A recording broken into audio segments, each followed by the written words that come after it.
नमस्कार, मैं वरुण कुमार। आप देख रहे हैं यूपी की बात। आज के इस शो में कई बड़ी खबरें हैं, तो वीडियो को आखिर तक जरूर देखिएगा। और आज की पहली खबर अयोध्या से है। रामनगरी आने वाले श्रद्धालुओं में रामलला के दर्शन की जबरदस्त ललक दिख रही है।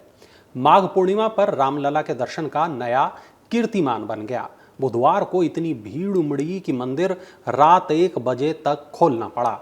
ट्रस्ट की ओर से जो जानकारी मिली है उसके मुताबिक करीब 4.5 लाख भक्तों ने रामलला के दर्शन किए। इससे पहले 26 जनवरी 2024 को 4 लाख श्रद्धालुओं ने रामलला के दरबार में हाजिरी लगाई थी। रामलला की प्राण प्रतिष्ठा पिछले साल 22 जनवरी को हुई थी और प्राण प्रतिष्ठा के बाद आम श्रद्धालुओं के लिए राम मंदिर पहली बार 26 जनवरी को खोला गया था। अपने आराध्य को भव्य महल में निहारने के लिए लाखों श्रद्धालु पहुंच गए थे। 26 जनवरी को 4 लाख श्रद्धालु रामलला के दरबार में पहुंचे थे और ये अब तक का एक दिन में रामलला के दर्शन का सबसे बड़ा जो संख्या थी, सबसे बड़ा नंबर था, ये वो था। बात भीड़ की हो रही है तो आपको बता दें कि अयोध्या में महाकुंभ से आ रही श्रद्धालुओं की भीड़ के कारण प्रयागराज हाईवे पर गुरुवार को लंबा जाम लग गया। श्रद्धालुओं के वाहन हाईवे पर रेंगते रहे। स्थानीय पुलिस यातायात व्यवस्था को दुरुस्त करने में लगी रही। श्रद्धालुओं की भीड़ रोकने के लिए सैकड़ों वाहनों को रोका गया। रास्ता साफ होने के बाद वाहनों को रवाना किया गया।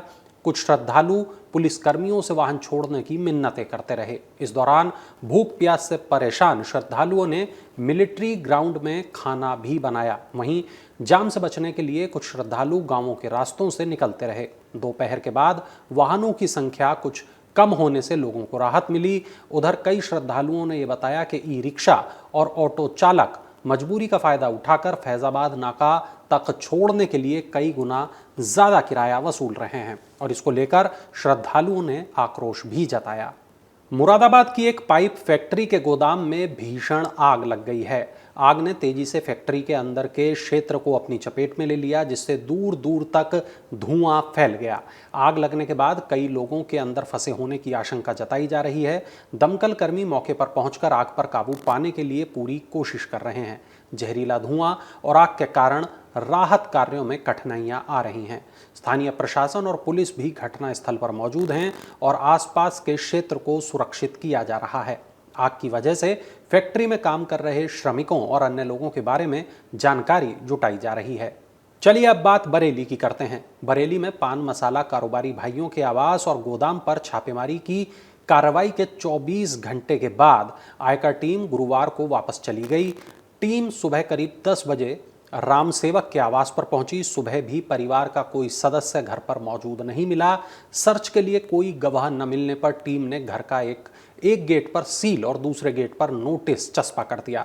नोटिस के मुताबिक ये सील तब खुलेगी जब आयकर टीम मौके पर मौजूद होगी। दूसरी तरफ पान मसाला डीलर अमित भारद्वाज के घर पर देर रात तक आयकर की टीम डटी रही।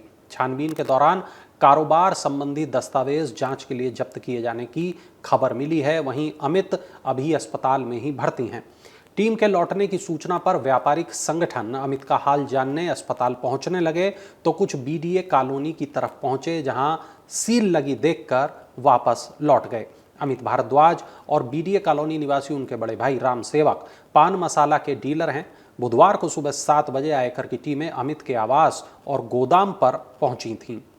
अब खबर मेरठ से। आय से अधिक संपत्ति के मामले में विजिलेंस की 3 टीमों ने retired sub inspector Mahendra Singh Saini के ठिकानों पर छापा मारा। विजिलेंस टीम ने उनके आवास पर जांच पड़ताल की। टीम ने दरोगा से पूछताछ भी की है। 22 सदस्यीय 3 टीमों को 7 घंटे तक की गई जांच में 11.5 करोड़ का स्कूल और 3 करोड़ के 2 आवास मिले हैं। इसके अलावा अलग अलग बैंकों के 10 खाते और 30 भूमि प्लॉट आदि के अभिलेखों और करोड़ों के आभूषण की सूची बनाकर कब्जे में इनको ले लिया गया है। इनकी जांच की जा रही है। विजिलेंस की एसपी इंदु सिद्धार्थ के मुताबिक पिछले साल शिकायत मिली थी कि महेंद्र सिंह सैनी ने सरकारी सेवा में रहते हुए अवैध रूप से धन कमाया, करोड़ों रुपए की संपत्ति खरीदी। इस मामले में दरोगा के खिलाफ 2024 में आय से ज्यादा संपत्ति अर्जित करने का मुकदमा दर्ज किया गया था। महेंद्र सिंह सैनी के ठिकानों पर दबिश देने के लिए कोर्ट से सर्च वारंट लिया गया और इसके बाद टीम उनके आवास पर पहुंची थी। मुजफ्फरनगर में मीरापुर कस्बे की मुस्लिम आबादी से घिरे पुराने शिव मंदिर में आखिरकार पूजा अर्चना शुरू हो गई।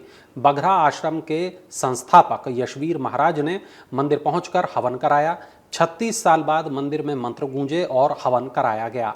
बृहस्पतिवार सुबह 11 बजे यशवीर महाराज कस्बे के पड़ाव चौक पर पहुंचे।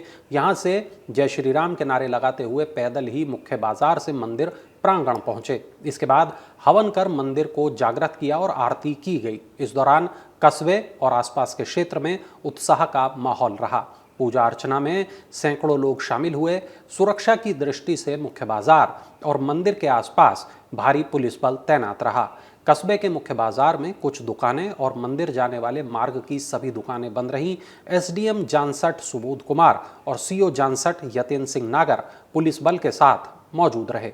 संभल की जामा मस्जिद में सर्वे को लेकर एक और नई जानकारी सामने आई है। प्रशासन का दावा है कि सन 1874 यानी 150 साल पुरानी सर्वे रिपोर्ट में भी जामा मस्जिद में मंदिर के सबूत मिले थे।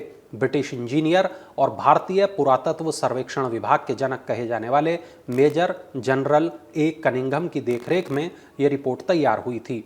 आर्कियोलॉजिकल सर्वे ऑफ इंडिया के अंतर्गत 1874-75 में ब्रिटिश पुरातत्ववेत्ता कैरलेल ने इसे तैयार किया था। प्रशासन के मुताबिक रिपोर्ट में कहा गया है कि इस इमारत का बेहतरीन गुंबद शायद अपनी तरह का अनूठा है।